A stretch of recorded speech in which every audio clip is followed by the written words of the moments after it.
So this is kind of fun and new for me that I've never recorded the podcast on, like I have stuff recordings of interviews, but I've never done it on video. And so this is new. It is probably going to be messy, but we're going to roll with it. I'm trying to do one new thing a day in January, and I wasn't planning on doing this, but I thought, why not? Let's give it a shot and see how it goes. And so the podcast is called Late Learner. It's episode 171, and the title is To Goal or Not to Goal.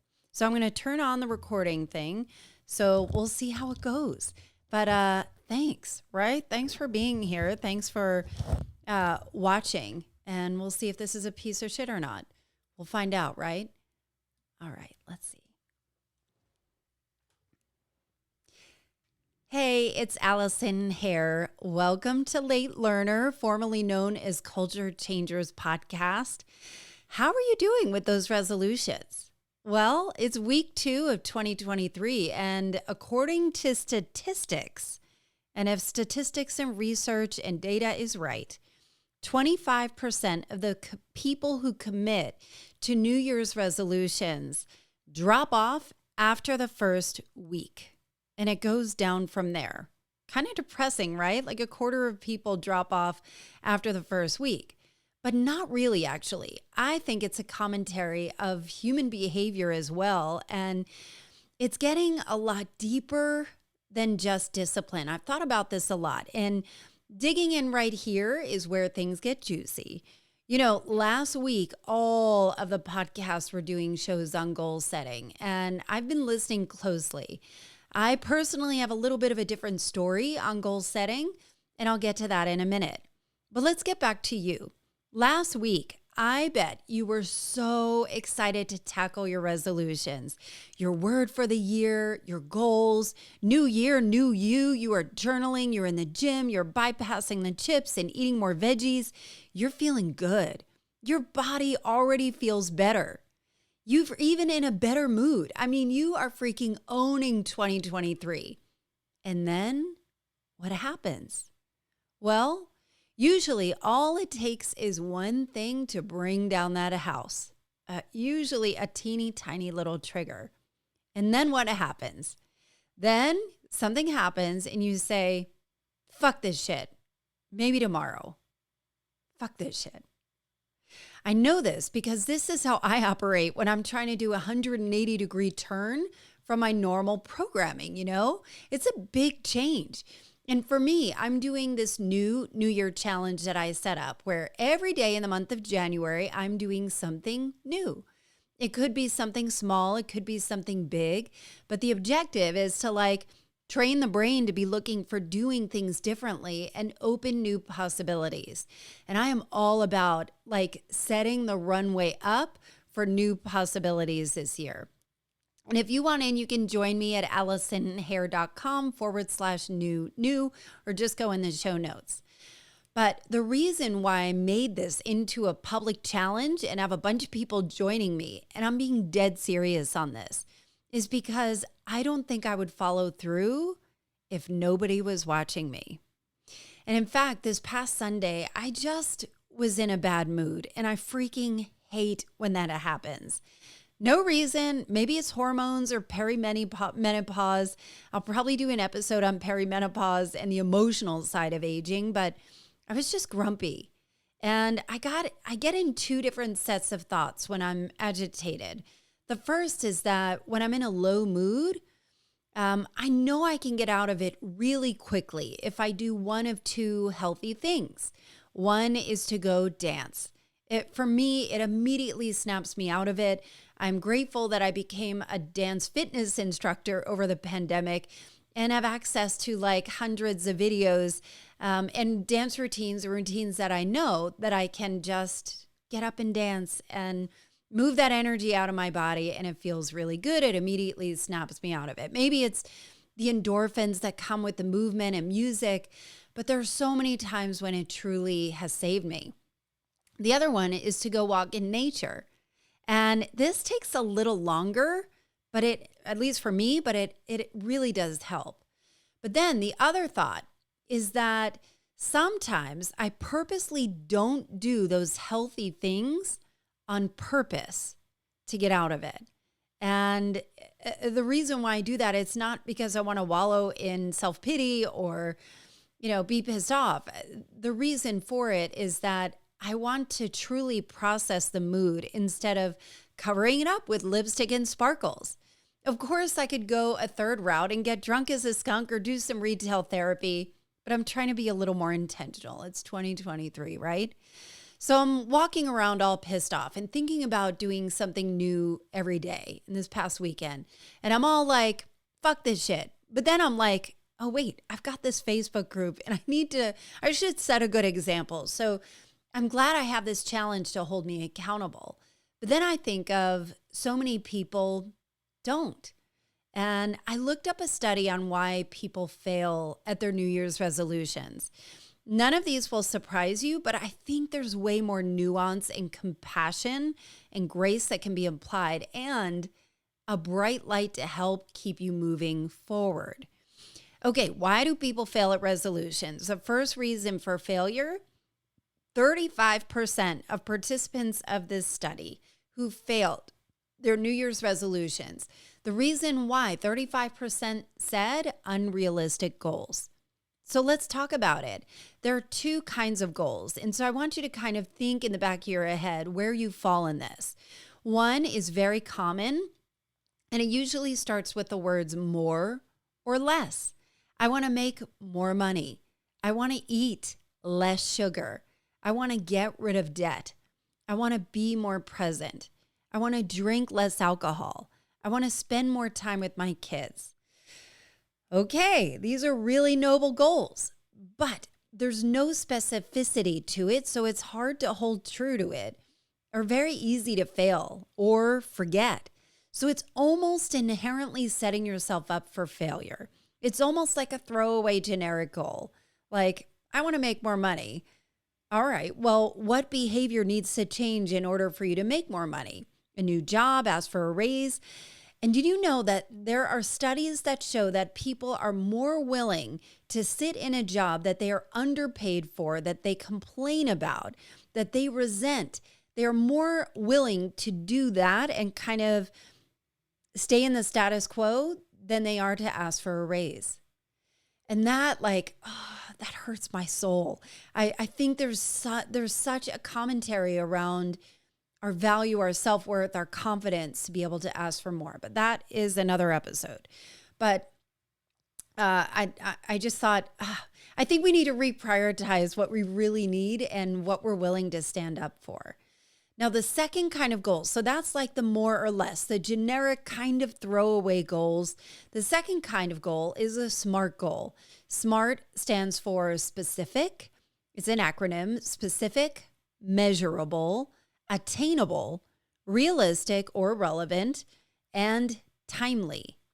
And my husband and I write down our New Year's resolutions every year together on a piece of paper. We've been doing this for every year since we met. And what we do is we write it down, we fold it up, we put it in a Superman metal lunchbox that it's fun to, so I do have this Superman metal lunchbox. It's got all of these little pieces of paper of us writing down our goals year after year after year.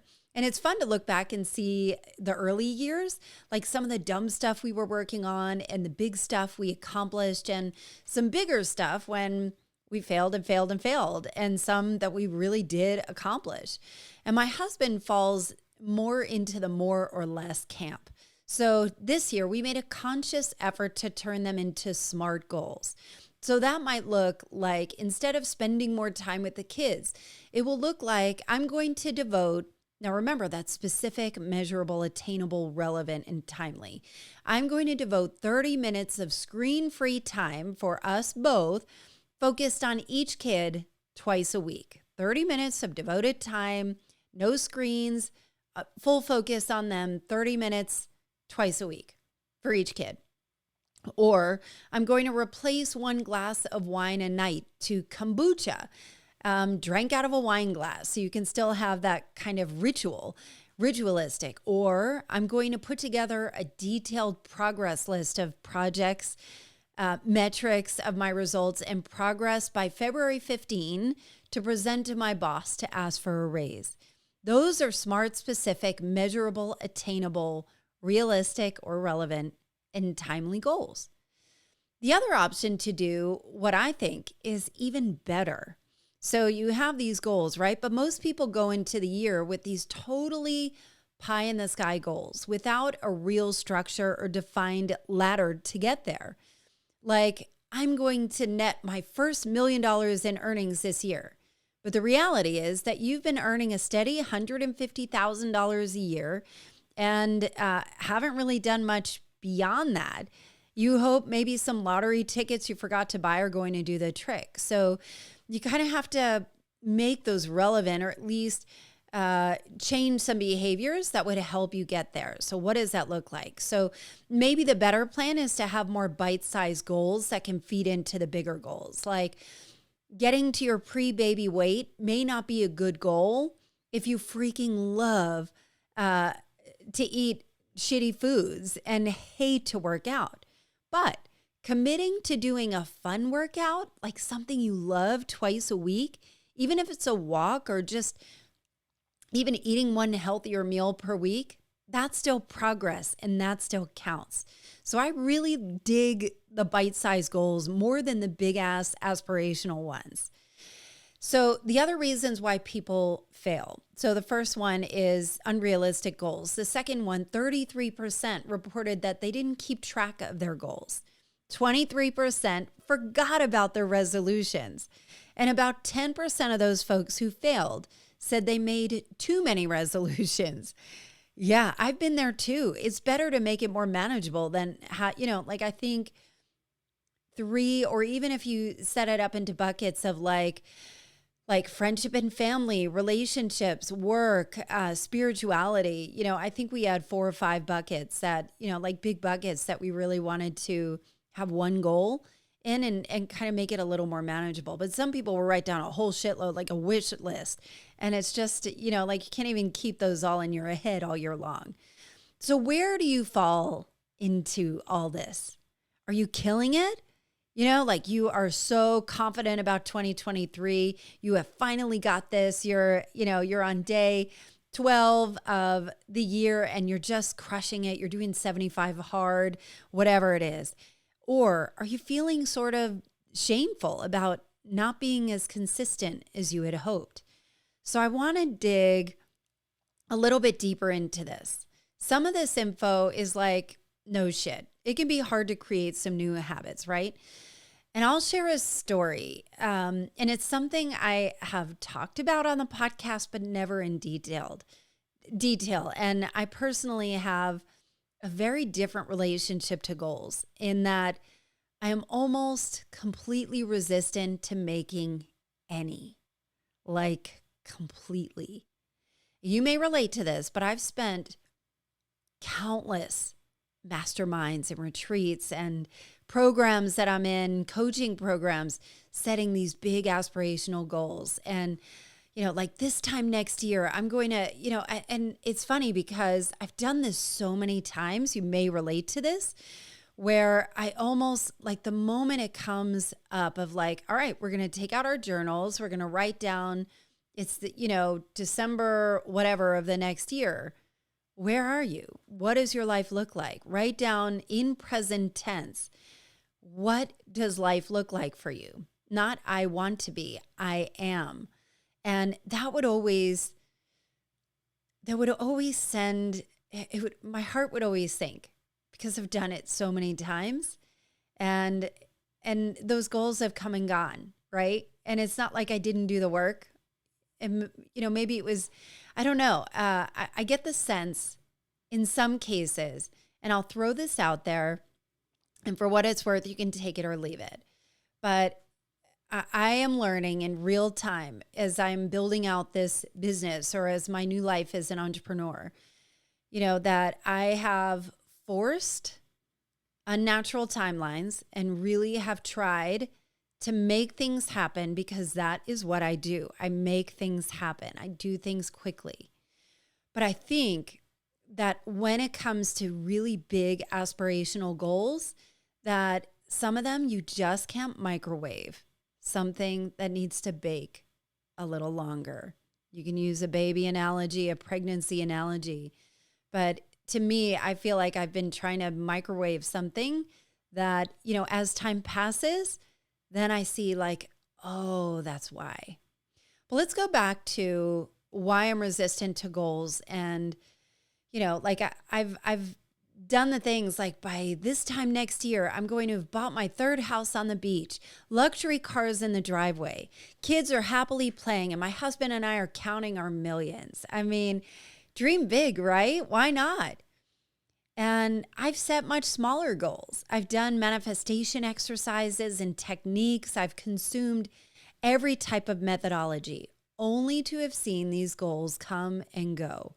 And the disappointment would just grow and grow, and self-shame. Like, what did I do wrong? Or did I make, or even like self-doubt, like not mistrust in myself or my own abilities. And, at the time and over the past few years, I've also been in a work environment that was super high stress and intense when it really did require my full attention.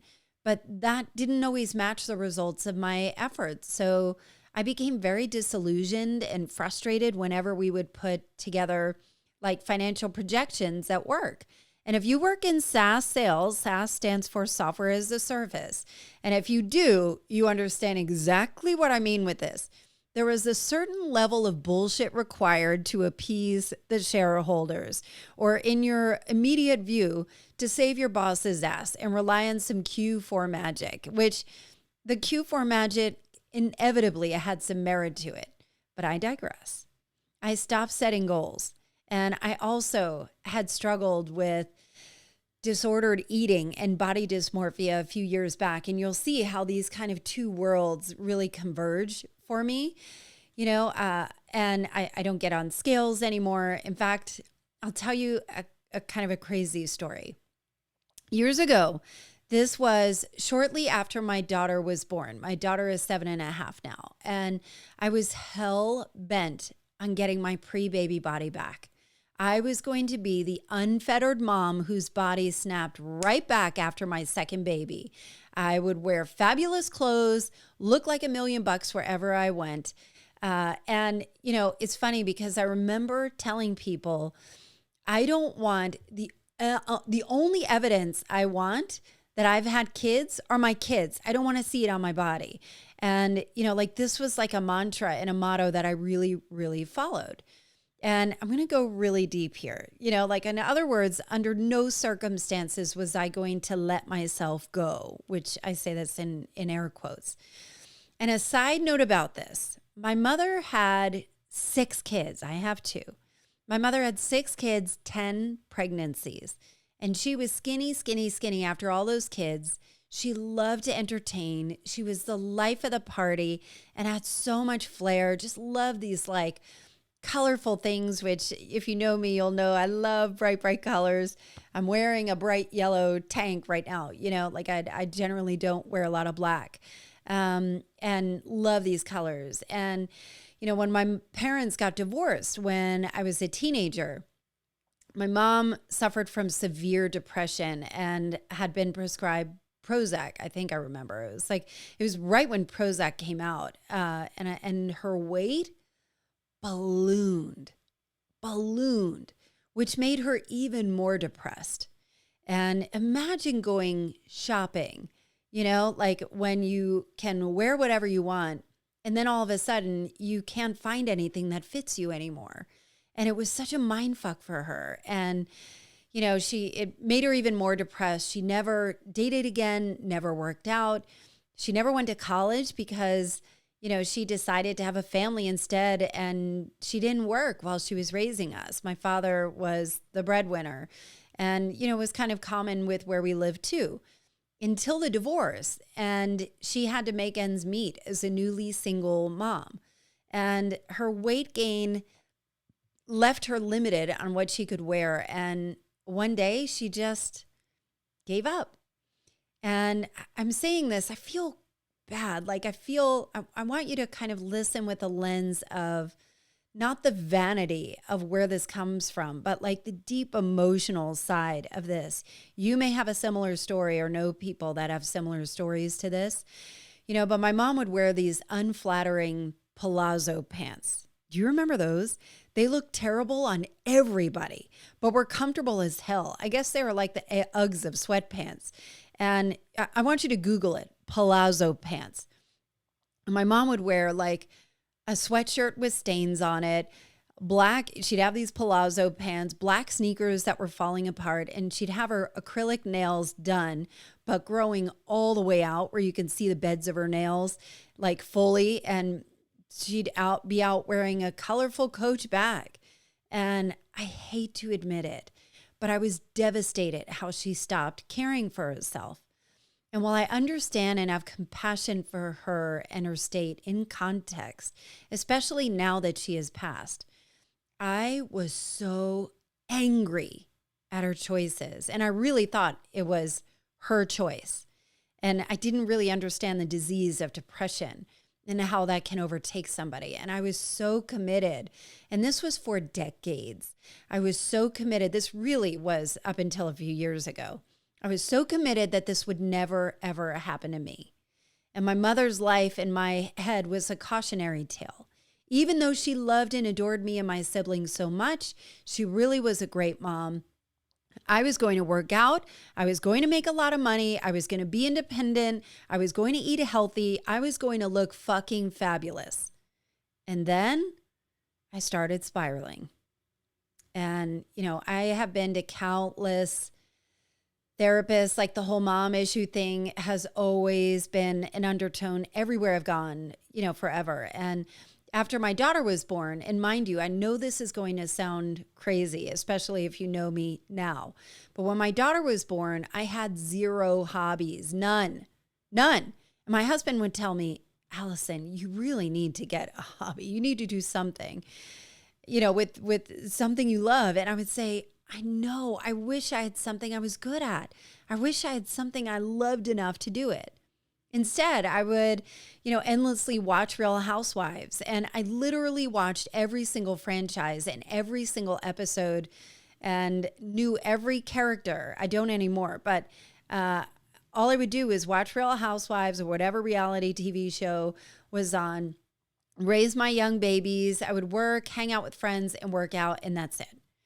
But what happened is I started to going to a trainer that was recommended to me. And at the time, I would work out at 5 a.m. a few mornings before work. And when I first started going to this trainer, she measured my BMI. BMI stands for body mass index. And it is, an indicator. It's kind of controversial. Some people think it's kind of bullshit. But my BMI was super high for my weight, which was like 115 pounds or something.